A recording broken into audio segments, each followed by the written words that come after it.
maseyo nakotika yote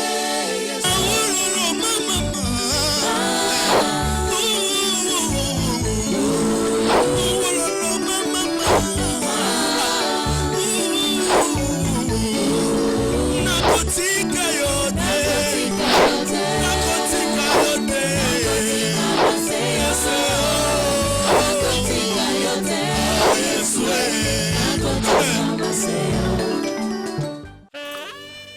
bakata kinga suki bakanisi batikinga na libandi bayeba kite na zona nzambo ya botisa kasuki bipai babwaka kingai nde bipai nzamba moni ngai. Merci Jésus.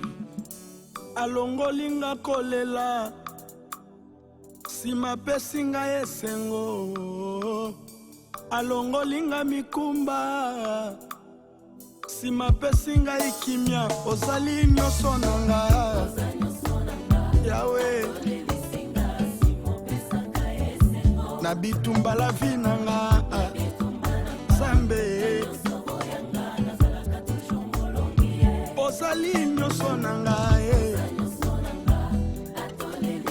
Yesu na bitumba fami nanga Yesu Zambe nayo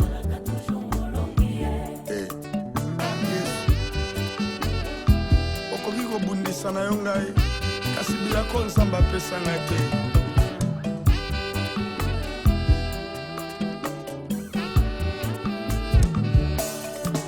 Ozali mokandanga na enveloppe Yesu nazwi lokumu mpo kotaka ntina ngai soki bato batalinga bamonaka Yesu na kati yatalo lolengo valorize vi na nga boye kasi nzambe ata olekisinga banzela.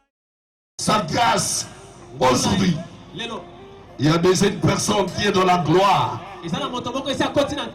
La grâce est disponible. Amen. J'attends le bruit de la grâce de Dieu au milieu de nous en ce moment pour ceux qui sont prêts à recevoir et à vivre cette grâce. Miracle.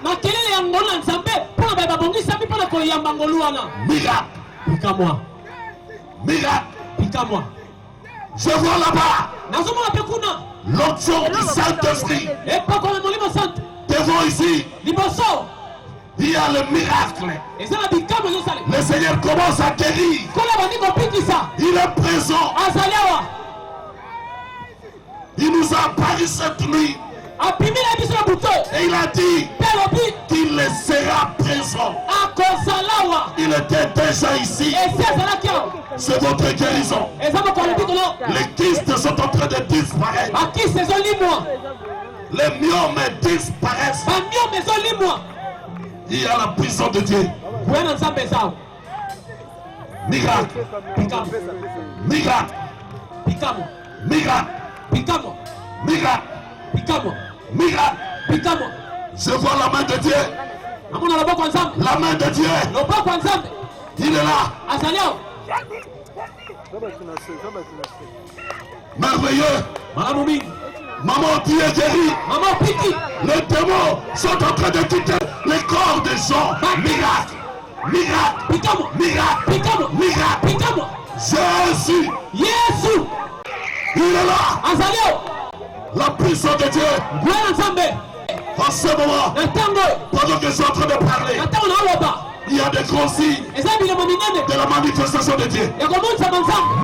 Jésus est présent. Aujourd'hui c'est ton jour. Aujourd'hui c'est ton jour. Que la puissance du Saint-Esprit se manifeste. Miracle. La maman l'a guérie. Je vois la puissance de Dieu. La puissance de Dieu. La puissance de Dieu. La puissance de Dieu. Miracle. La main de Dieu est en train d'opérer. La main de Dieu est en train d'opérer. La main de Dieu est là. Maman, tu es libérée. Tu es libérée. Tu es libérée. Tu es libérée. Reçois le miracle. La puissance de Dieu est là. La puissance de Dieu est là. La puissance de Dieu est là. Tu es guéri. Tu es guéri. Ma soeur, Mon frère, n'attends pas le temps. C'est le moment maintenant. Tu es en train de guérir.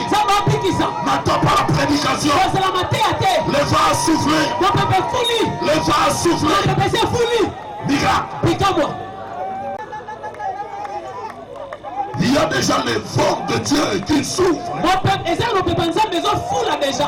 Là où tu es, je souffle le vent de la guérison. Je souffle le vent de la guérison. Si ta maladie, ton problème, il est des sources démoniaques. Ça vient de démons. Ça vient de la sorcellerie. Maintenant, sois guéri. Sois guéri. Sois libéré. Sois libéré. Sois guéri. Que le démon te quitte. Que le démon te quitte. Que le démon te quitte. Que le démon te quitte. Que le démon te quitte. Que le démon te quitte. Miracle. Miracle. Miracle. Miracle. J'entends le bruit. J'entends le bruit. Tu es en train de sortir les gens de la mort. De la mort. De toute prison du mal. Maman, tu es guéri. Tu es guéri. Tu es guéri. Tu es guéri. La puissance de Dieu, elle est là. Elle est présente. La puissance de Dieu, elle est présente. Les myomes, les kystes, la paralysie, les prostates sont en train de quitter le corps. Sont en train de libérer. Miracle. Je vois. Tu es en train de faire des miracles. Là-bas. Là-bas. Tu es guéri. Il guérit. Il guérit. Il libère. Plusieurs personnes. Sentez sa grâce. Sentez sa grâce. Maman, tu es guéri. Maman, tu es guéri. Maman, tu es guéri. La maman l'a guéri. Il y a une maladie qui est sortie de son corps. Il y a une maladie qui est sortie de son corps.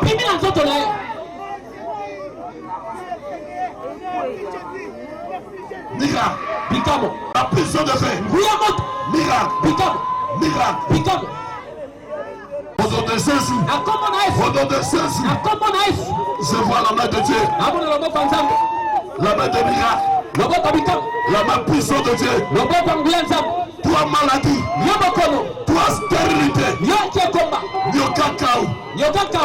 Asthme. Paralysie. Tension. Hémorroïde. Impuissance sexuelle. Quittez le corps. Quittez le corps. La cécité. Quittez. La surdité. Quittez. Maintenant. Le temps. Au myome de partir. Cancer.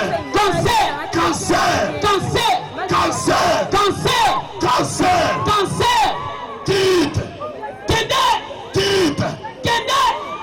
Miracle.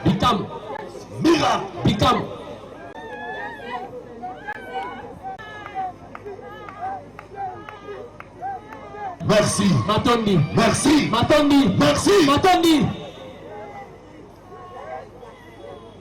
Miracle.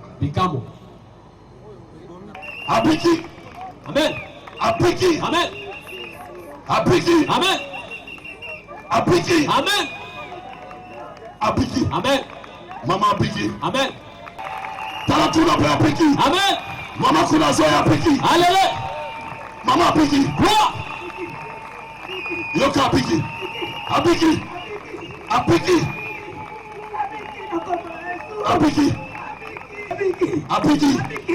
Tala maman kuna pe. Apiki. Amen. Mama, nini taba salelio? Ya minene. Ouais. Apiki. Amen. Amen. Apiki. Gloire. Apiki. Gloire. Bande commence à piquer. Amen. Miracle. Amen. Mama Kiribanu. Amen. Gloire. Wotala. Apiki. Amen. Miracle. Gloire. Miracle. Amen. Apiki. Amen.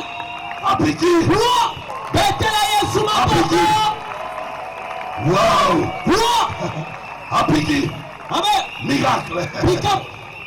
Merci mon roi. Nous sommes dans la joie aujourd'hui Lelo tozana esengo de voir que Jésus est avec nous ya komona ete Yesu azana biso parce qu'il nous a précédés.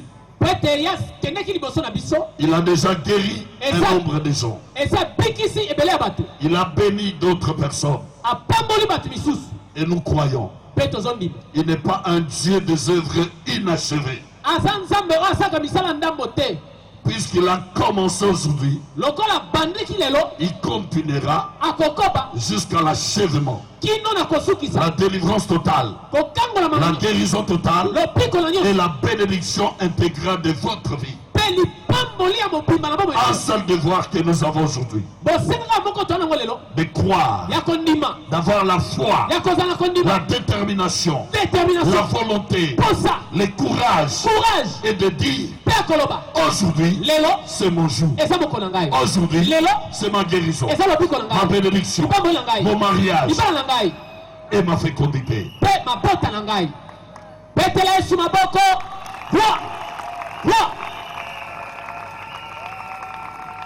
Le monde chrétien mokili ya bakristo et juif aujourd'hui célèbre la Pentecôte. mokili ya bakristo mpe bayuda lelo bazosepela eza mokolo ya nkitela La Pentecôte nkitela n'est pas un slogan, eza lisango te ce n'est ni même pas une devise, ezali mpe kaka mabota te mais c'est un vécu, kasi ezali makambo batomona une action du Saint-Esprit. misala ya molimo santo Je vais parler dans l'historique de la Pentecôte. nakobeta lisolo molai ya nkitela Je ne te suis pas historien, naza moto ya masolo te je suis bibliste nazali moto ya bibilia pratiquant. moto aselaka Alors le thème d'aujourd'hui, na yango mama likambo ya lelo la Pentecôte illimitée.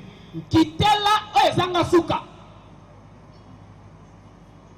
Nous lisons totangi à des apôtres chapitre 2. misala bantoma makambo ya mibale Nous prenons le premier verset tozwi eteni ya yambo jusqu'au 7e. kino na sambo La Bible dit, bibilia elobi les jours de la Pentecôte, mokolo ya nkitela ils étaient tous ensemble dans le même lieu. banso bazalaki elongo esika moko Tout à coup, il vint du ciel un bruit comme celui d'un vent impétueux. mbala moko euti likolo makele lokola Et moboko il makasi remplit toute la maison où ils étaient assis. mpe etondisi ndako oyo bango bafandaki Des langues semblables à des langues de feu leur apparurent séparées les unes des autres et se posèrent sur chacun d'eux. minoko lokola likalo na moto ekitela bango mpo ekabolaki bango mpe basusu Le verset 4, ete na mina l'un des versets clés de ce matin. moko ya musulu ya moboko ya Et retenez cela bien. mpe bokanga yango malamu Et ils furent tous remplis du Saint-Esprit mpe banso batondisamaki na molimo mosantu et se mirent à parler en d'autres langues selon que l'Esprit leur donnait de s'exprimer. mpe bakomaki koloba monoko mosusu ndenge molimo apesaki bango mpona koloba Or, il y avait en ce jour à Jérusalem des Juifs en pied de toutes les nations qui sont sous le ciel. soka mokolo wana na yerusalemi ezalaki bato ya binguma nyonso Après du lieu, la multitude accourut et elle fut confondue parce que chacun les entendait parler dans sa propre langue. ebele ya bato bakimaki mbango na koyoka bango mpo moto nyonso ayokaki bazoloba na monoko ya mboka na Retenez bango aussi le verset 7. tobandela su mosolo ya sambo Lobasi Marangai. Ils étaient tous dans l'étonnement et la surprise. ils étaient tous dans l'étonnement et la surprise Et ils se disaient les uns aux autres, voici ces gens qui parlent. tala bato bazoloba Ne sont-ils pas tous galiléens? boye te banso baza bagaliléen Nous prenons le verset 17. tozwi verset 17 On peut aller jusqu'à 21. toketi na 21 Dans le dernier jour, dit Dieu, na mikolo ya suka elobi nzambe je répandrai de mon esprit sur toute chair. Na- Retiens encore ici, toute chair. toute chair Vos fils et vos filles prophétiseront. Bana bino basi pe bali Vos jeunes bakota. gens auront des visions et vos vieillards auront des songes. Bilenge bakomona pe bibanga Oui, bakolota. sur mes serviteurs et sur mes servants. Na basena nga basi pe mibali. Dans ce jour-là, Namo je kolo. répondrai de mon esprit prophétisera. Na kosopa molimo na nga pe bakosako. Le verset 19 est important. Verset Je 19. ferai paraître des prodiges en eau dans le ciel et des miracles en bas sur la terre, du sang, du feu et une vapeur de fumée. Les soleils se changeront en ténèbres et la lune en sang avant l'arrivée du jour du Seigneur, de ce jour grand et glorieux. Le verset 21 aussi à retenir. Okanga pe verset 21. Alors, quiconque invoquera le nom du Seigneur le nom du Seigneur sera sauvé. sauvé. Betela Yesu maboko, toboki milolo.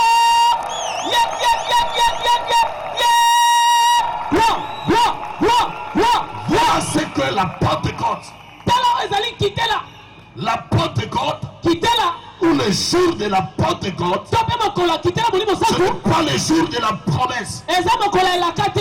Aujourd'hui, je ne te promets pas. Lelo nazolaka te. Je ne viens pas en propagande. Na ye propagande te. Non, non, je ne suis pas venu en propagande. Te. Na ye propagande te. Le jour de la Pentecôte Mokolo kitela molimo saku. était le jour de l'accomplissement. Ezalaki mokolo mokokisami. Le jour de l'accomplissement. Mokolo mokokisami. Ce que les anciens avaient parlé, promis, prophétisé, O batakala balobaka basakolaka. devait s'accomplir ce jour-là en Jérusalem. Esengalaki kokisama mokolo wana na Yerusalemi. Je ne suis pas peut-être ton premier pasteur. Tabusu na pasteur na liboso te. Et ce n'est pas peut-être ta première prédication. Tabusu pe matia na liboso to yoka. Mais peut-être je suis celui que Dieu a envoyé pour accomplir toutes les prophéties de ta vie.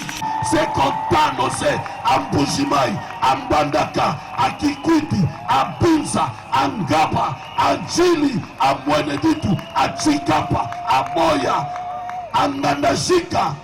Kasi nazali o nzamba tindi pona kokokisa bilaka to masakoli o basakolela yo na bandundu na katanga na masimanimba na kwilu na bamanya. Je suis ici pour l'accomplissement. Nazawa pona kokokisama. La Pentecôte, Kitela ce n'est pas l'oreille qui va travailler. ezama toi tende kosala. La Pentecôte, Kitela c'est pas question de l'oreille, ezali kama litoi te. mais c'est question des yeux, Kasi ezali kama miso. question du corps, Likama nzoto. de vivre, Ya komona. de voir Ya kotala. et de témoigner. Pe kotatola. Miracle. Pikamwa. Betela Yesu maboko. Gloire.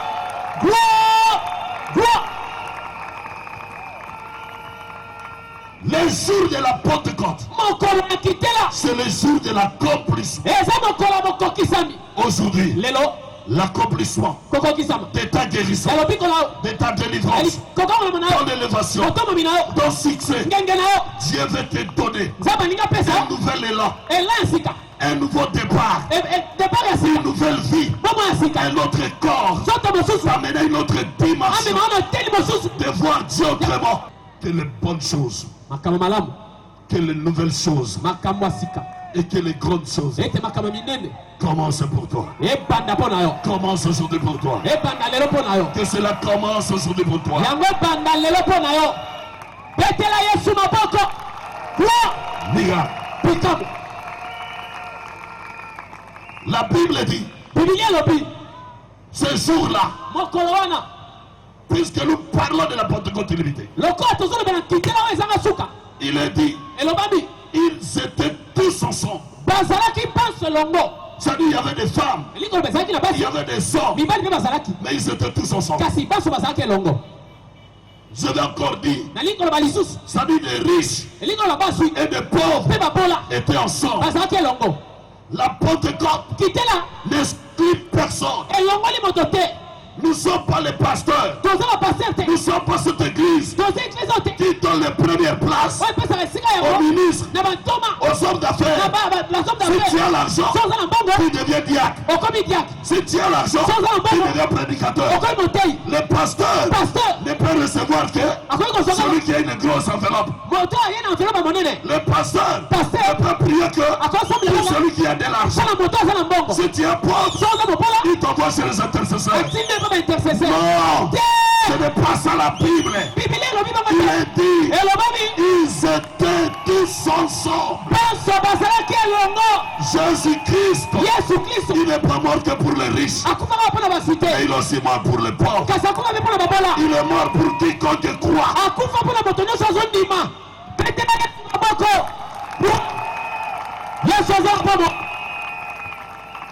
On ne néglige pas le ministre. On ne néglige pas les hommes honorés. À tout Seigneur, tout honneur. Amen. Mais on ne doit pas aussi mépriser les démunis. Amen. Ils ont une place. Souvenez-vous des pauvres Lazare.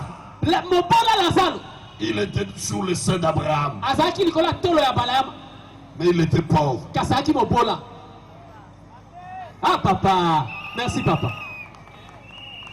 La grâce est disponible. Mira.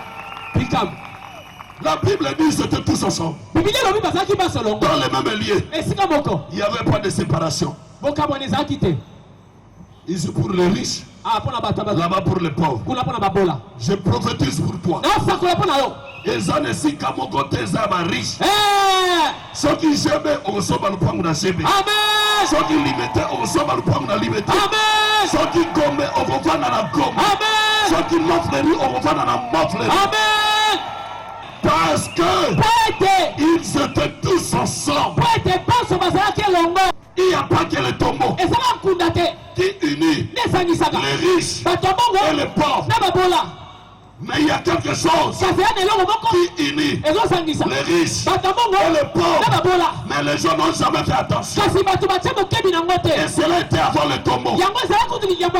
Qu'est-ce qui unit les riches et les pauvres? C'est la croix. La croix a uni Jésus avec les brigands. Il unit le Seigneur avec les créatures. Il unit le roi. Il unit le roi avec le pécheur. Le saint avec le pécheur. Sur la croix, Jésus était au milieu des brigands. C'est pourquoi la Bible dit là où deux ou trois, on n'a pas dit le riche, on n'a pas dit les bonnes santé. Même si tu es paralytique, même si tu as des gales, tu as l'asthme, le prostate, l'hémorroïde, la stérilité. Si vous êtes deux, Jésus n'attend pas votre odeur. Il n'attend pas votre pourriture. Il est là au milieu de vous pour vous guérir, pour vous libérer, pour vous bénir. Miracle. La grâce est disponible. Gloire.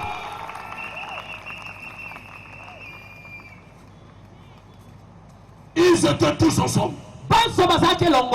Je suis dans la joie. Parce que nous sommes ensemble. Nous sommes ensemble. Vous devez créer l'unité. L'unité physique. Dans votre maison. Apprenez à prier ensemble en famille. L'unité est une force. La Bible dit là où deux ou trois sont réunis, il est au milieu d'eux. Et il a également dit il est doux et agréable pour tes frères de demeurer ensemble. C'est là que l'esprit descend pour guérir et pour délivrer. Miracle.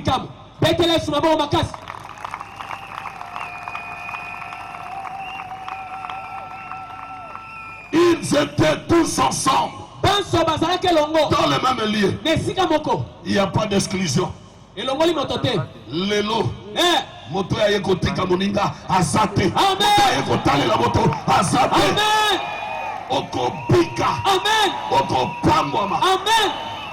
C'est ça la Pentecôte. Yangone kitela. Ils étaient ensemble. Bazalaki longo. La Bible dit tout à coup. Biblia lobi na mbala moko. Les choses de Dieu, Makambo nzambe. des fois ça n'avise pas. Tangu sus elakaka te. Pour ta guérison, Pona lobiko na yo. ton élévation, Botomo mina yo. ils ont sengo lotate.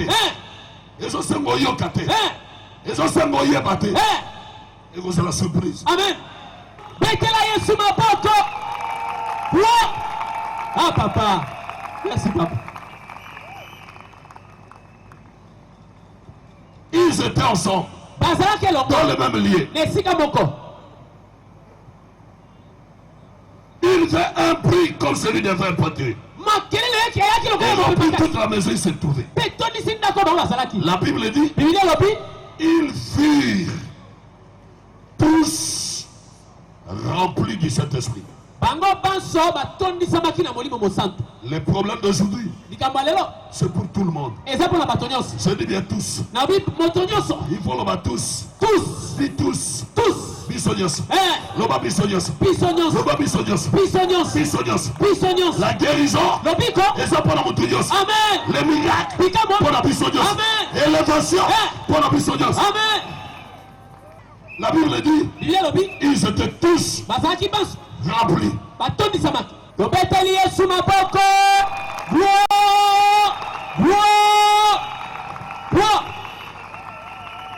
Et le jour de la Pentecôte, Pe mokolo kitela. tout le monde Bato nyonso. était là. Bazalaki wana.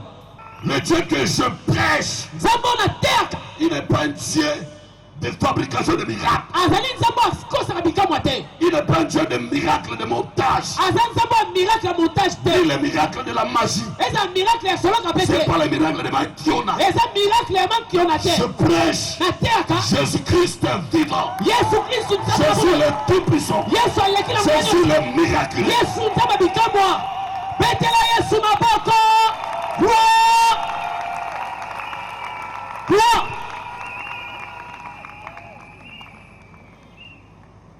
Ils étaient tous ensemble. Banso bazalaki longo. Je suis dans la joie. Na mesengo. Parce que tout le monde ici Pete moto nyonso. recevra sa part. Akozwa oyo ye. Recevra sa part. Akozwa eteni oyo ye. La Bible dit Biblia lobi. des langues Binoso. semblables Lokol. au feu Na moto. se posèrent Ekitelaki bango. sur chacun d'eux. Ekitaki likolo ya moto nyonso. Ce n'est pas mon problème là. Likambo na ngai eza wana te. Pas sur chacun d'eux. Kasi na bango nyonso te. Mon problème, Likambo na ngai c'est sur le deuxième eza nde na oyo ya mibale. ou la deuxième préposition. To mpe na elobelo ya mibale. Que dit la Bible? Biblia elobi nini? Et se mirent à parler en d'autres langues selon que l'Esprit donnait à chacun. Bakomaki koloba monoko ya sika kolandisama ndenge molimo santu azopesa moko na moko. Ils étaient ensemble. Bazalaki elongo. Ils étaient tous remplis. Banso batondisamaki. Mais quand ils ont reçu les paroles à langue, Kasi ntango bazwaki monoko ya sika. quand ils ont reçu ce miracle, Ntango bazwaki bikamwa wana. ils n'ont pas tous reçu de la même façon. Banso bazwaki yango lolenge moko te. Ils donnaient à chacun Abandaki kopesa selon monoko. l'Esprit. Or, quand on dit selon l'Esprit, Nzonga soki balobi kolandisama molimo. Paul a dit, Eh. l'Esprit sonde le cœur et les reins. Molimo ayebaka motema mpe kaka biso. Ayebaki. Eh. Pierre, Eh. il faut appeler ça un mot. Eh. Jean, Eh. il va jouer un mot. Hein? C'est leur pour ça. Hein? C'est leur problème. Eh. C'est leur caractère. Eh. C'est leur appel. Eh. C'est leur mission. Eh. Oh, Moutamoutasana. Betela Yesu maboko. Ah papa. Merci papa. Et ça là-bas, Moussous, Eh. ba maladité. Eh. Mais bah, yé, ah, Eh. pour la mona na tikali nandako. Amen. Aye, ah, Eh. pour la ndekona à l'hôpital. Amen. Aye, ah, Eh. pour la parent na ye. Amen. Aye, ah, Eh. ndekona à Angola. Amen. Na fille d'ici, Eh. na poto. Eh. Yopé, vous en réponse. Amen. Tango kopima, Eh. bakopenga yo. Amen. Babi situation, Eh. et changer. Amen. Changer. Amen. Roi. Miracle. Bikamo. Konanine. Eh. La Bible dit, Biblia lobi. la main de Dieu Loboko n'est nzambe. pas courte. Eza mokuse Touché. te. Mpona kosimba. Miracle. Bikamo. La grâce Est disponible. tobeteli Yesu maboko. Gloire, gloire, gloire. Et Pierre a dit avant de terminer, Yamakosulisa Petro alobi. puisque les gens étaient étonnés, Lokola bato bazaki kokamu. puisque ton cas va étonner les gens, Lokola likamuna ikamu sabato. aucun Ndumba, Hein. aucun Molasso, Abali, Amen. aucun Melamilang, Hein. 10 ans à l'Ibal, Hein. 5 ans de mariage, Hein. à Botarate, Hein. à Combination. Amen. On dit de toi une perte économique Babengaka o perte économique. parce que tu ne fais rien, Pour ça que l'autre côté. tu ne produis rien. Au ça que l'autre côté. Mais je t'annonce, Kasi na oyebi sa. ils seront surpris. Bakokamwa. Yokaga mutu basekaka, Hein. yoka mutu babenga sopeka, Hein. osalisi bango na libota. Amen. Ils seront étonnés. Bakokamwa. Notre Dieu Zambe na biso. est celui qui prend l'homme de la poussière Azali oyo aswaka na putulu. et le fait asseoir parmi les grands. Pe amatisi avant 50 bato minene. Ils étaient dans l'étonnement. Bazaki ya kokamwa. La Pentecôte, Kitela. c'est l'étonnement des gens. Ezali kokamwisa. La Pentecôte Kitela. accomplit des œuvres étonnantes. Esalaka makambo La ekamwisa. Pentecôte Kitela. étonne les gens. Ekamwisaka bato. Parce que la Pentecôte Pete kitela. amène la nouveauté de vie. Ememaka bongo ya sika. Crée de nouvelles choses. Ekelaka makambo ya sika. Amène l'impossible. Ememaka impossible. Amène les jamais vus. Ememaka makambo emonana. Et ce jour-là, Pe mokolo wana. la Bible dit, Biblia elobi. les gens étaient étonnés. Bato bazalaki ya kokamwa. Mais vous voyez, Bisabango, Hein. les gens qui citaient, Amen. les hospitalités, Amen. mais ça y est, sous ma scie. Amen. Ma kende qui n'a Pentecôte illimitée. Amen. Et Jésus m'a guéri. Pe Yesu abikisi ngai. Jésus m'a libéré. Yesu akamboli ngai. Voilà pourquoi Tala tina. ces garçons ont dit Mwana mobala alobi. qu'ils sont magiciens, Azala magicien. qu'ils sont marabouts. Azala marabout. Moi, je ne sais pas. Ngana etali ngai te. Je sais tout simplement. Oh ngana yebi. J'étais aveugle. Nazalaki mokufi misu. Maintenant, je vois. Siko nazomona. Et Jésus m'a guéri. Pe Yesu abikisi ngai. À Pentecôte, Kitela. où Dieu avait dit, O nzambe alobaki. je répandrai Nakosopa. mon esprit Molimo na ngai. sur toute chair. Na bato nyonso. C'est ça la Pentecôte illimitée. Yango nde kitela oyo ezanga La suka. Pentecôte Kitela. n'a pas de limite. Eza na ndelo te. Ne fait pas exception des gens. Elongoli moto te. N'a pas de borne. Eza na bandelo te. Ne disqualifie personne. Ezolongola moto te. Ça n'écarte pas les gens. Ezolongola bato te. Pierre dit, Petro alobi. sur toute chair. Na nzoto nyonso. Et avec beaucoup plus de détails. Mpe na badetail nyonso. Il dit, Alobi. vos jeunes fils, Bana bino mibale Et filles. bilenge. Pe ya basi. donc même les jeunes, Ezala bilenge. les bébés, Bana bebe. ils seront guéris. Bakobika. Petela Yesu maboko. Gloire. Parmi vos jeunes fils et filles, Abi bilenge basi mibale. prophétiseront. Bakosakola. Les dons Makabo. ne demandent pas un diplôme. Esanga diplôme te. Les dons spirituels Makabo molimo. ne demandent pas aussi la spiritualité. Ezosenga mpe molimo ede makasi Mais te. c'est la grâce de Dieu. Kasi eza ngolu na nzambe. Petela Yesu maboko. Gloire. Comme à tes biscuits, je ressens tes bienfaits sont trop grands. Miracle. Le fond de mon âme coûte Nazoka makelele. Ya mapepe kuku na kati. Koli mosanto kiteli mutu moko wana na kati. À tes biscuits, je ressens Awa pe. Esika misato oyo. Namoni nguya nzambe kite. le fond de mon âme coûte des larmes qui traduit de mes silences. Aïe. Comme l'arche devant les portiers. Est-ce que tu peux balancer quand même? À la fin, Koli mo kiti wana. je Nzambe. serai toujours Abandi kokitisa bato mosusu. l'arche devant les portiers. Nalobi namoni molimo akiti na kati wana. Alléluia. Akiti awa. Amen. Akiti pe kuna. Amen. Nzambe akosaka te. Amen. Ya miracle ezosalema. Moko aza wana pe. Nzambe atalisi ngai ngolu. Awa na kati Nzambe atalisi ngai ngolu. Toujours vivre la Pentecôte illimitée.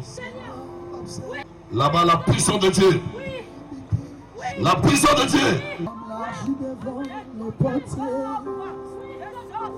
Donne-moi la force de tes pieds, Jésus. Miracle. Picamo. Toutes choses sont ton Miracle. Picamo.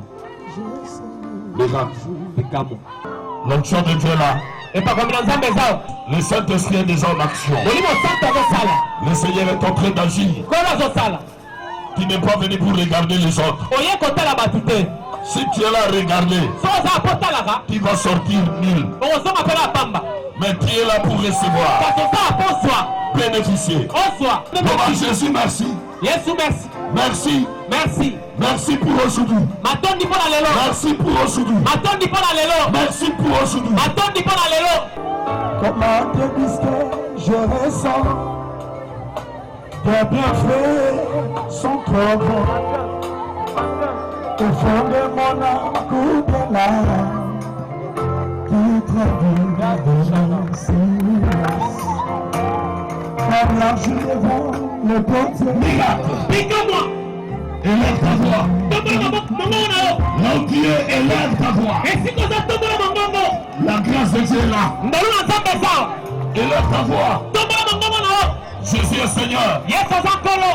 Oui, ma soeur. Élève Jésus. Élève son nom. Prie le Seigneur. Il est le Dieu de Dieu. Il commence déjà à agir. Élevez votre voix. Bénissez le Seigneur. Bénissez Dieu. Bénissez Dieu. Priez. Priez. Tu dois prier pour toi-même. Élève ta voix. Jésus est Seigneur. Dis à le diabète. Tu quittes le corps. Miracle. Le Seigneur guérit les gens. La puissance de Dieu est là. Mignolo les autres katana. La puissance de Dieu est là.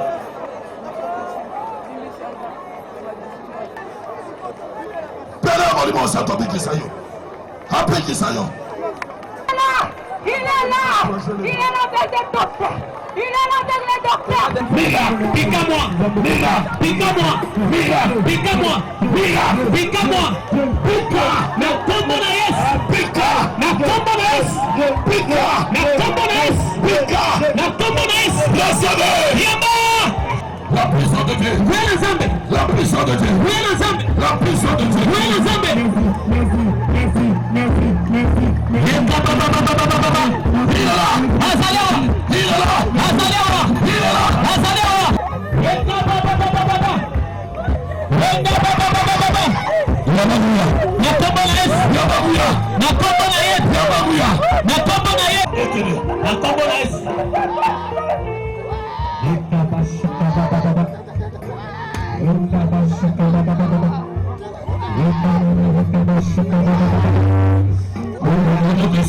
Na kombo na Yesu.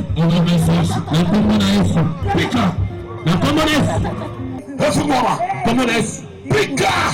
Kombo na Yesu. Eloko eza balukala libumu. Yekantao. Eloko etambola nga na libumu. Etambola nga na libumu. Etika yo. Kombo na Yesu. Etika yo. Okende. Na kombo na Yesu. Yekabada bazopika. Bazopika. Amen. Azopika. Amen. Azopika. Amen. Pika. Na kombo na Yesu. Miracle. Pikamo. Miracle. Pikamo.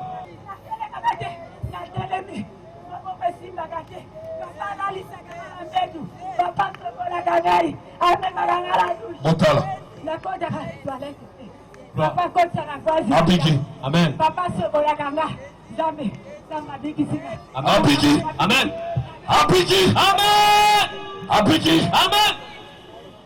Abiki. Yesu asasala. Maboko tukwami. Maboko tukwami mama. Maboko tukwami.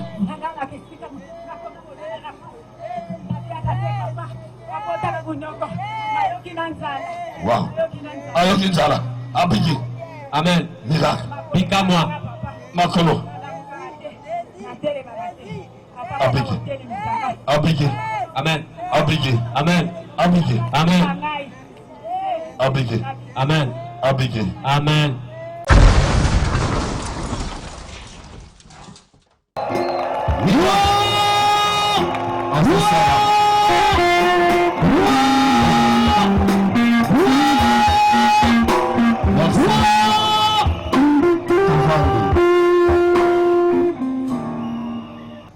Alléluia.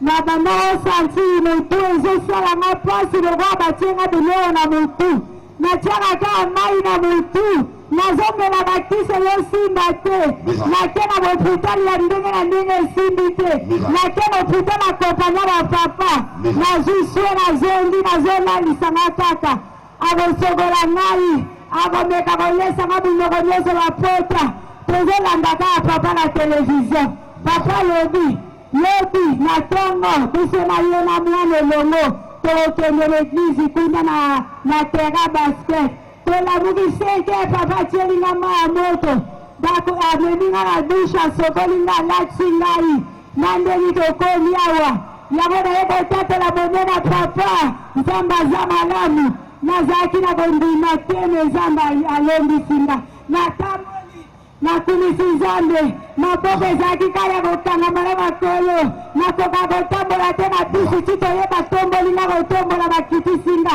yango nakumisi monene na nzambe bandeko mpe bazolandanga oyo bandima ya monene na nzambe te waya kondima losambo pa papa na kombo na yesu losamba papa etombwanga nzambe abakisa ebele na kombo na yesu Abiki. Ayaki agomema. Ayaki agomema. Mama atelema nanu. Maboko na ezalaki ndenge nini? maboko papa ezalaki ndenge etelemi boye ezosala te maboko ezimbaki namoni ekiti ebandeki kosimba te ezalaki kaka ndenge eza kaka boye balalisanga papa balamusanga nabiki papa nabeti maboko na telemi. Wow. Ale mama abiki o abiki te. papa netondi na ndako moya kosokola yango eza te moya kotoka ma eza te papa ka moto akoma kosunga ngai na mwa Nani papa aleli? Botala mobali na ye. Botala. Aleli.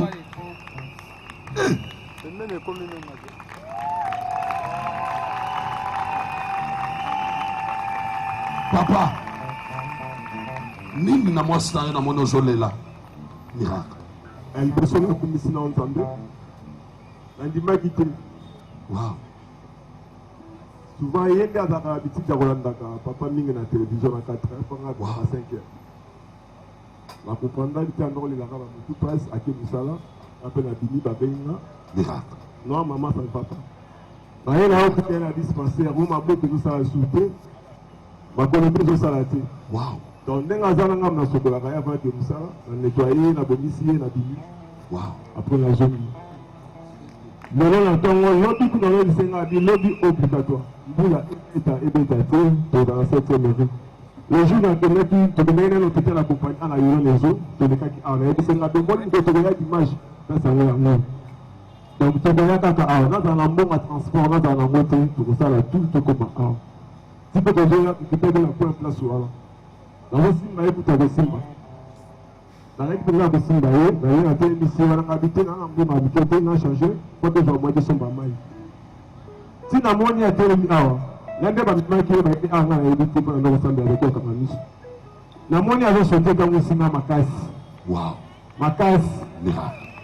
donc azalaka soki avandi na kiti ndenge alali wana alali kaka Boyoka. Miracle. donc eza aventure te scénario te bapesinga eloko te. Miracle. bato bayebinga komonanga pati kibala bato bayebinga bayebi oyo nazoloba eza réalité mpe eza vérité mpe elekelinga makasi mpe nalobi na nda lelo vi nanga mobimba mpe eglize na ngai eza esika oyo nzambe akomba Miracle. Bokende mama simba sheri na yo lelo simba ya yo simba sheri